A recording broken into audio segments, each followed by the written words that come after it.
Salut Thomas! Salut Émilie, ça va? Ouais, ça va super bien. Écoute, c'est historique. Vous ramenez la médaille de bronze au championnat du monde. Tu as gagné en plus le match décisif pour ramener la médaille avec Bastien Blanquet. C'est quoi? Ça a une saveur particulière, j'imagine. C'est top. Franchement, on partait avec un objectif où on voulait être quatrième et qu'il y a eu la surprise du Portugal avec le Brésil, etc. De pouvoir aller chercher cette médaille de bronze. Au début, on n'y croyait pas trop et c'était juste incroyable. Franchement, on est hyper heureux. En plus, comme tu le dis, de jouer ce match décisif avec Bastien, c'était beaucoup de stress, etc.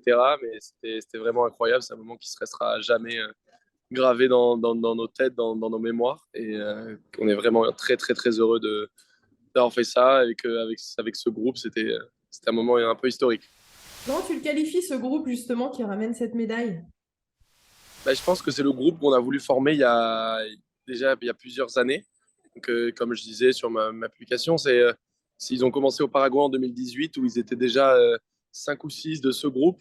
Puis après, on est parti à Marbella en début 2021 où il manquait encore un ou deux joueurs. Puis à Doha où il manquait encore un joueur. Et on fait enfin retrouver les 8 qu'on voulait pour Dubaï. Et je pense que aujourd'hui, c'était le groupe qu'il fallait. C'était le groupe qu'on s'entendait tous bien. On était les 8 meilleurs joueurs français à ce moment-là. Et c'était ce groupe, quoi. C'était le groupe qu'il fallait. C'est top, en tout cas, bravo. Tu incarnes la relève hein, du padel français. Tu vas avoir 21 ans en décembre et je l'espère que tu incarnes le renouveau du padel mondial. Tu as quoi comme objectif? Tu te fixes quoi? Ouais, alors déjà, j'ai réussi à faire les objectifs que je voulais. Je voulais être champion de France cette année. C'était un peu l'objectif principal et on l'a fait avec Bastien. Donc là-dessus, très content. Je voulais rentrer dans le top 100 mondial aussi cette année et je suis 110e sur un circuit et 150 sur l'autre. Alors j'ai priorisé plus un circuit, donc c'est pour ça aussi que je suis 110e sur celui-là. Et après, je pense que dans les prochaines années, c'est d'être un joueur du tableau final et réussir à tout le temps aller chercher de meilleurs résultats, continuer à maintenir ce titre de champion de France, être toujours dans l'équipe de France, etc. J'ai pas forcément d'objectif précis, mais c'est plus sur du long terme et garder la même constance.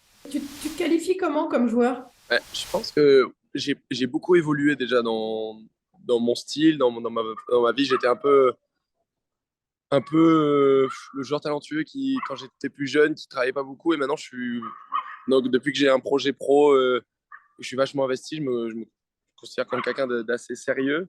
Et après, de créatif, un peu, j'ai mon style de jeu à moi, j'ai ma façon de penser. Je dirais un peu original, créatif. C'est c'est bien, c'est Je original et créatif. Ouais, c'est la façon dont je me qualifierais. Après, c'est toujours compliqué de se qualifier. Je préfère que les gens me qualifient et se forgent une image de moi. Et après, moi, faire mon bout de chemin. Qu'est-ce que je peux te souhaiter là pour l'année 2023, même si on n'y est pas encore, mais Pour me souhaiter pour l'année 2023, déjà, continuer sur aucune blessure, parce que c'est la première année que je termine en ayant raté quasiment aucun tournoi à cause des blessures. Donc, que ça continue là-dessus. Je pense que ça vient aussi comme tu dis, d'un travail avec l'équipe derrière, le kiné, l'alimentation, etc. Donc, continuer sans blessure, redevenir champion de France l'année qui vient et,